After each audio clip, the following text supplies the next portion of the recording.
It's my crazy morning hair book on the day after Thanksgiving. I hope you survived. Me and my penguins are still in Dallas hanging out with the in-laws and having a wonderful, wonderful time.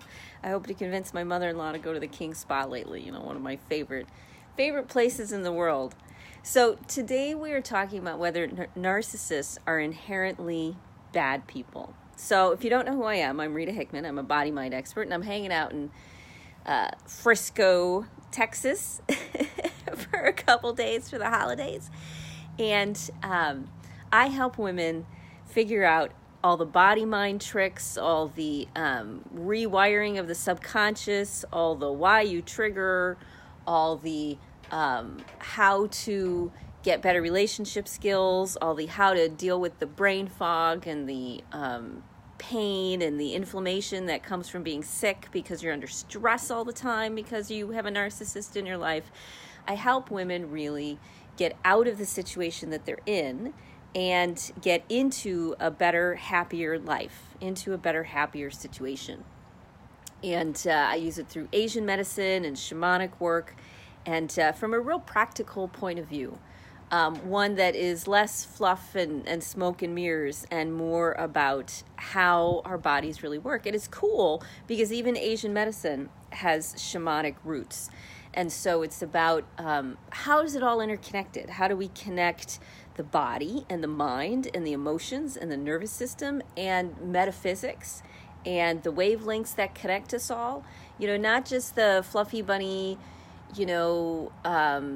maybe it works, let's just have faith sort of idea, but stuff that's based pretty heavily on science and research, and it's really sort of cool. I come from a background of needing to know and needing the facts, and just the science is way too much, and so I use all of that, which I just love, in my private practice, as well as with my online coaching practice and my online coaching group. So I am thrilled that you are here, and I'm thrilled that you're hanging out with me this morning. So the question is, are narcissists inherently bad? Narcissists come on such a wide spectrum. Why people behave in a narcissistic way can be nature or nurture. It could be permanent. It could be temporary. It could be a sliding scale. All sorts of things. For example, I watched Rocket Man last night with Elton John. Good movie, although it's a little bit self-important. But two of the main characters were the father and the mother. And for the father, he was definitely a narcissist, completely focused on his interests and what mattered most to him. However, when he got into a different relationship, when he got into a different dynamic, when he matured a little bit, when he started to get things figured out, when he was in a different situation, he didn't behave as much as a narcissist because some of the things that were causing him to be that way were resolved. Now, the other main character was Elton John's mom, and she never really changed throughout the whole movie. Her personality or character really didn't change. It was still very much about herself, about what was going on. And for her, probably, her issues ran much deeper. The deeper somebody's issues go, the more difficult it is for them to make a shift. Because think about it. If your difficulties are, let's say, a chemical imbalance, and you've lived with that all your life, you've been having trauma around it since you were born, even before you were born, and those traumas and the PTSD, and they would just build up and layer and build up and layer and build up and layer. And if you never got help for the chemical imbalance, then you're going to continue behaving in a very, very narcissistic way. Now, if you're behaving as a narcissist because you're angry or because you're bitter or resentful about things, those can be fixed. You can fix those things because when you go through the healing process, when you work on yourself, and for you, that's probably where you're at. You too can behave a little bit like a narcissist because of the anger and the stress and the resentment and the frustration that the narcissist has brought into your life from blow-ups and manipulation and them surviving on a level that is very destructive to everyone around them. So you kind of have a couple different versions of narcissism. You have to decide which one that you're with.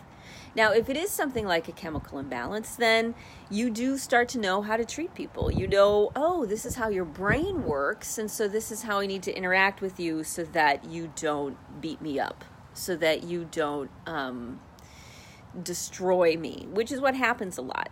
Now, those relationships, if it's a chemical imbalance and you start realizing how to handle it, then things turn out okay because you start getting stronger, you start having a voice.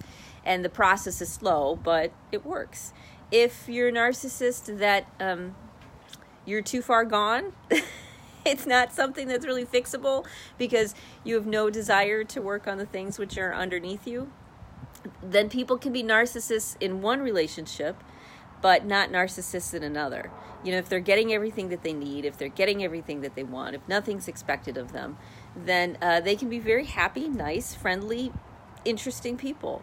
But as soon as they don't get what they want, as soon as they feel that they're trapped or controlled or stuck, then it's all bets are off. And they just sit there kind of in fight or flight, and they'll do anything and everything they can to keep control of the situation, to feel in control of themselves.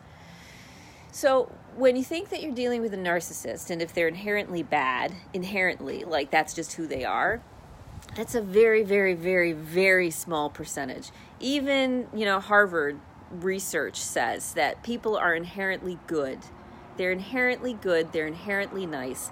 And the key is interacting with people in a way that brings out their best qualities. Sometimes that looks like tough love. Sometimes it looks like, no, I will not be spoken to that way, period. So that they learn, what's acceptable and what's not. That's actually really kind. To teach people how to behave in situations which they're doing very badly, can really make their life better. It really, really can. And so other people, on the other hand, their struggles and their pain and their overwhelm is so much that that they've just given up. They've given up on life, and they really need to sort it out on their own. And this actually happens a lot with female narcissists. A lot of female narcissists who aren't on the Asperger side, a lot of female narcissists, they're kind of going to be that way until the day they die. Whereas a lot of male narcissists, who are the majority of narcissists, the majority of them are male. It's usually other factors. It's other factors like the chemicals. It's other factors like not knowing how to handle a situation, so they handle it very badly with testosterone and anger and manipulation and minimizing and things like that. It's like they go off the rails. It's like they go a little crazy. So a lot of male narcissists, they kind of go a little crazy. As I said, unless they're on the Asperger side. Whereas female narcissists, they're tough. You just get to the point where you accept them for who they are and realize you keep a lot of space and don't judge them too hard because you don't deserve it. You don't deserve to be in that space of wondering why they're doing this or why they treat you the way that they do. So think about things like that.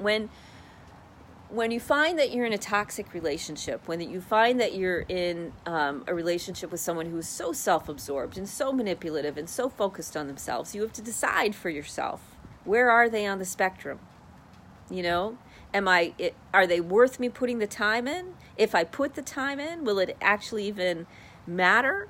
Are you willing to spend that much of your life being in a relationship with this person? So you get to ask yourself that. You get to decide, because the narcissist has to change on their own, but they have to want to change. And many people deep down, they don't want to be evil, bad, horrible human beings. They do want to be good people, but they don't have the right keys in the lock to get there. And you have to decide whether you want to be that person or not, whether you want to be the person that helps them. You don't have to be, absolutely. It's a lot of work. A lot of effort. You spend a lot of your life doing it, a lot of your life trying to change it around, and there's progress, absolutely, but it has to be worth it for you. So are they inherently bad? Yes and no. You get to decide. It's up to you. to decide whether they're inherently bad or not. They don't have to be, but they can be. So anyways, if you think somebody needs to learn about this, please share it. If you need some help because you're sick of being manipulated and controlled by a narcissist and you really need to get your head and your body and your mind in a good space because you're in crisis or not in crisis, you're just ready to move forward. You're ready to heal, ready to figure out after the divorce or to get a divorce or cope with being in the middle of it right now. Reach out. Wonderful, wonderful resources, affordable, beautiful, wonderful women. It's only for women. And lots of wonderful ways to move forward. So when you're ready, reach out, because you don't have to live like this anymore. You really, really, really, truly, absolutely don't. And there's a lot of things that you can do to make your life better now that don't require some giant sacrifice on your part. Really, you don't have to completely change your life. You can start making changes which are small, which move you in the right direction, and just start making it better. You can start making it better for yourself, honestly, truly, without feeling like you have to sacrifice even more or do even more or be even more. You know, there's many, many small steps you can start taking which are easy and fun and wonderful and self-nurturing and caring and awesome that you can do right now. So join us, because we're on this path of healing and health and wellness to become the best version of ourselves that we can, happy and healthy and peaceful. Okay? So I'll see you Monday. Hope you have a great day. I should be back from Dallas by then. And I'll talk to you later.